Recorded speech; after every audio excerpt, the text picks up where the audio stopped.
તમારો હક જ નથી. મેં એને શું કીધું તારી ભાઈ પૈસા માંગ્યા પૈસા માંગ્યા લાયસન્સ હું કામે માંગ્યું ભાઈ આગળ લાયસન્સ મેં એને શું ભાઈ હું કીધું માંગ્યું સાચું કહેજે. લાયસન્સ મેં એને કીધું આ ગાડીનો ડ્રાઈવર છે આને આગળ લાયસન્સ માંગ્યું. આનો હક શું છે લાયસન્સ માંગવાનો? મેં એને કીધું આને કઈ ઓથોરિટી આપી છે આને? તારી ભાઈ લાયસન્સ ઈ બધું કમ્પ્લીટ છે કે ને ઈ પૂછ્યું. હવે ઈ કમ્પ્લીટ હોય કે ના હોય તારે ક્યાં પૂછવાની જરૂર છે? આગળ રોકીશ ઓ આગળ તને રોકશે એમ બોલ્યો મેં. અરે ઈ ભલે રોકે ઈ તો એને જોવાનું ને આગળ રોકે છે.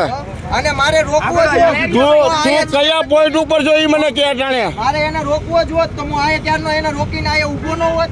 મેં એને કાંઈ એમ કીધું કે ભાઈ તું હોયો જા આગળ. સીટી સાહેબને ફોન કરો આનો હમણાં જ ફોન કરો કોક આટલા વિડીયો ચાલ. તું કયા પોઈન્ટ ઉપર છો ઈ મને કે પેલા. ગાડી ના એ હું ખોટો તને પકડશે. વાહ સામે અરે પકડે તો એને જોવાનું છે. તારે ક્યાં ઊભી રાખવાની જરૂર છે કોઈને? ભલામણ હતી. હે પાછો એને કીધું હોય એની પાસેથી આ રહ્યા ભાઈએ વિડીયો ઉતારેલો હે એમાં જોઈ લ્યો મેં એની પાસેથી રૂપિયો લીધો. રૂપિયો તું ક્યાંથી લે? હું